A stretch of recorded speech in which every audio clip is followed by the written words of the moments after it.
ಪ್ರಭು ಯೇಸುವಿನಲ್ಲಿ ಅನುಗ್ರಹಿತರಾದ ಪ್ರಿಯರೇ, 31 ದಿನದ ನಿಯೋಗ ಪ್ರಾರ್ಥನೆಯ ಅಂತ್ಯ ದಿನಗಳಲ್ಲಿ ನಾವಿದ್ದೇವೆ. ಇನ್ನು 2 ದಿನ ಮಾತ್ರ ಬಾಕಿ ಇದೆ.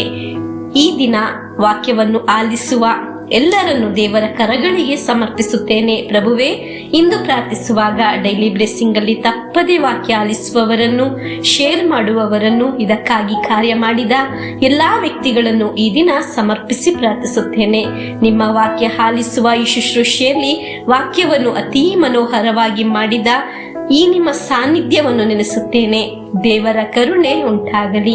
ಪಾಪದ ಗುಲಾಮಗಿರಿಯಲ್ಲಿ ಇದ್ದವರನ್ನು ಅನುಗ್ರಹದ ಕೊಡೆ ಕೆಳಗೆ ತಂದ ಶುಶ್ರೂಷೆಯಾಗಿದೆ ಈ ಡೈಲಿ ಬ್ಲೆಸ್ಸಿಂಗ್ ನಿಯೋಗ ಪ್ರಾರ್ಥನೆ ಶುಶ್ರೂಷೆ. ದೇವರ ಮೇಲೆ ಆಳವಾದ ಸಂಬಂಧ ನಿಮ್ಮಲ್ಲಿ ಇದೆಯಾ? ಹಾಗಾದರೆ ಏನೇ ಸಮಸ್ಯೆ ಇದ್ದರೂ ಅದರಿಂದ ಬಿಡುಗಡೆ ನಿಮಗೆ ಉಂಟಾಗುತ್ತದೆ. ದೇವರೊಂದಿಗೆ ಆಳವಾದ ಸಂಬಂಧ ಇರುವವರಿಗೆ ದೈವಾನುಗ್ರಹ ಅವರನ್ನು ಸಲಗುತ್ತದೆ. ಅವನ ಜೀವನದಲ್ಲಿ ಅದನ್ನು ಅನುಭವಿಸಲು ಸಾಧ್ಯವಾಗುತ್ತದೆ. ಹಲ್ಲೆಲೂಯಾ. ಇಂದು ಆಲಿಸುವ ವಾಕ್ಯದೊಂದಿಗೆ ನಮ್ಮ ನಿಯೋಗವನ್ನು ಸಮರ್ಪಿಸಿ ದೇವರ ಕಾರ್ಯ ಅಲ್ಲಿ ಪ್ರಕಟವಾಗಲಿ ಎಂದು ಪ್ರಾರ್ಥಿಸೋಣ. ಆದಿಕಾಂಡ 21ನೇ ಅಧ್ಯಾಯ 14ರಿಂದ 20ರವರೆಗೆ ವಾಕ್ಯಗಳು. ಮರಣದ ನೆರಳಿನ ಕಣಿವೆಯಿಂದ ದೇವರು ಒಂದು ಕುಟುಂಬವನ್ನು ರಕ್ಷಿಸಿದ್ದು ಆಗಿದೆ ನಾವು ವಾಕ್ಯದಲ್ಲಿ ನೋಡುವುದು. ವಾಕ್ಯವನ್ನು ಆಲಿಸೋಣ. ಮಾರನೆಯ ದಿನ ಬೆಳಗ್ಗೆ ಅಬ್ರಹಾಮನು ಆಗರಳಿಗೆ ಬುತ್ತಿಯನ್ನು, ನೀರಿನ ತಿತ್ತಿಯನ್ನು ಕೊಟ್ಟು ಹೆಗಲ ಮೇಲೆ ಮಗುವನ್ನು ಕೂರಿಸಿ ಕಳಿಸಿಬಿಟ್ಟನು.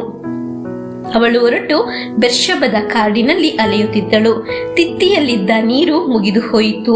ಮಗು ಸಾಯುವುದನ್ನು ನಾನು ನೋಡಲಾರೆ ಎಂದುಕೊಂಡು ಅವಳು ಆ ಮಗುವನ್ನು ಒಂದು ಗಿಡದ ನೆರಳಿನಲ್ಲಿ ಬಿಟ್ಟು ಒಂದು ಬಾಣವನ್ನು ಎಸೆಯುವಷ್ಟು ದೂರ ಹೋಗಿ ಕುಳಿತುಕೊಂಡು ಗಟ್ಟಿಯಾಗಿ ಅತ್ತಳು. ಇತ್ತ ಆ ಹುಡುಗನ ಕೂಗು ದೇವರಿಗೆ ಕೇಳಿಸಿತು. ದೇವದೂತನು ಆಕಾಶದಿಂದ ಆಗರಳನ್ನು ಕರೆದು, ಆಗರಳೆ, ನಿನಗೇನು ಆಯಿತು? ಅಂಜಬೇಡ. ಆ ಹುಡುಗನು ಬಿದ್ದು ಇರುವ ಸ್ಥಳದಿಂದಲೇ ಅವನ ಕೂಗು ದೇವರನ್ನು ಮುಟ್ಟಿತು. ನೀನೆದ್ದು ಹೋಗಿ ಅವನನ್ನು ಎತ್ತಿಕೋ, ಅವನನ್ನು ಕೈ ಬಿಡಬೇಡ. ಅವನಿಂದ ಒಂದು ದೊಡ್ಡ ರಾಷ್ಟ್ರ ಉತ್ಪತ್ತಿಯಾಗುವಂತೆ ಮಾಡುತ್ತೇನೆ ಎಂದು ಹೇಳಿದನು. ಇದಲ್ಲದೆ ದೇವರು ಅವಳ ಕಣ್ಣನ್ನು ತೆರೆದರು. ನೀರಿನ ಬಾವಿಯೊಂದು ಅವಳಿಗೆ ಕಾಣಿಸಿತು. ತಿತ್ತಿಯಲ್ಲಿ ನೀರನ್ನು ತುಂಬಿಸಿಕೊಂಡು ಹೋಗಿ ಆ ಹುಡುಗನಿಗೆ ಕುಡಿಸಿದಳು. ಹುಡುಗನ ಸಂಗಡ ದೇವರಿದ್ದರು. ಪ್ರಿಯರೇ, ಎಲ್ಲಾ ನಷ್ಟವಾಗಿ ಹೋಗಿದ್ದ ಒಂದು ಮರುಭೂಮಿ ಅನುಭವ, ಒಂಟಿತನದ ಅನುಭವ, ಎಲ್ಲ ನಷ್ಟವಾದ, ಎಲ್ಲರಿಂದ ದೂರ ತಳ್ಳಿದ ಒಂದು ಮರುಭೂಮಿಯಲ್ಲಿ ಆಗರಳು ತಲುಪಿದಳು. ಈ ಆಗರಳ ರೀತಿ ಅನುಭವ ಇರುವವರು ಆಗಿದ್ದೀರಾ ನೀವು? ದೇವರು ನಿಮ್ಮನ್ನು ತೊರೆದು ಬಿಡುವುದಿಲ್ಲ. ಇಂದು ಆಲಿಸಿದ ವಾಕ್ಯವನ್ನು ಗಮನಿಸುವಾಗ ಒಂದು ಕಾರ್ಯವಿದೆ, ಅದನ್ನು ಹೇಳಲು ಆಗಿದೆ. ಈ ವಾಕ್ಯದೊಂದಿಗೆ ದೇವರು ನಮ್ಮೊಂದಿಗೆ ಮಾತನಾಡುತ್ತಿರುವುದು.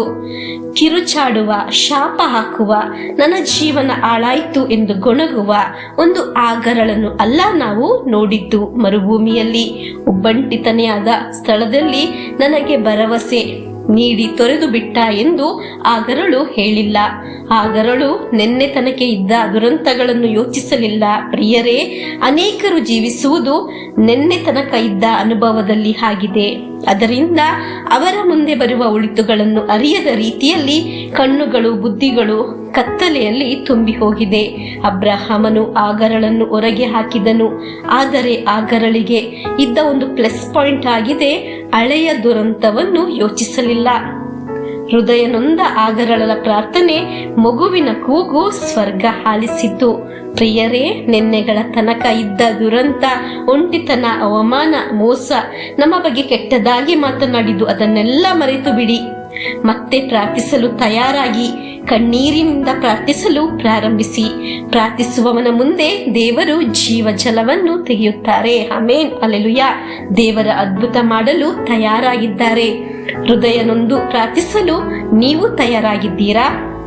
ಅದ್ಭುತ ಮಾಡಲು ದೇವರು ತಯಾರಾಗಿದ್ದಾರೆ. ದೇವರ ಕರುಣೆ ಉಂಟಾಗಲಿ.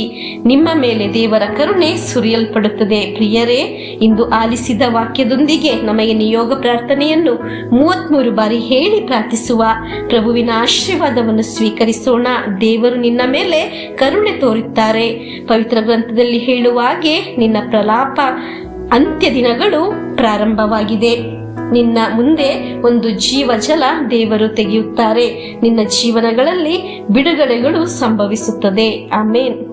ನಮ್ಮ ಪ್ರಭು ಯೇಸುಕ್ರಿಸ್ತರ ವರಪ್ರಸಾದವು, ದೇವರ ಪ್ರೀತಿಯು, ಪವಿತ್ರಾತ್ಮರ ಅನ್ಯೋನ್ಯತೆಯು ನಮ್ಮೊಡನೆ ಇರಲಿ. ರೋಗಗಳಿಂದ, ಅಪಘಾತದಿಂದ, ದುರ್ಮರಣದಿಂದ, ಅಗಾಲಿದ ಮರಣದಿಂದ, ಅಸೂಯೆಯಿಂದ, ಮೋಸವಂದನೆಯಿಂದೆಲ್ಲ ದೇವರು ನಮ್ಮನ್ನು ಸಂರಕ್ಷಿಸಲಿ. ಹಾಲೆಲೂಯ, ಆಮೇನ್.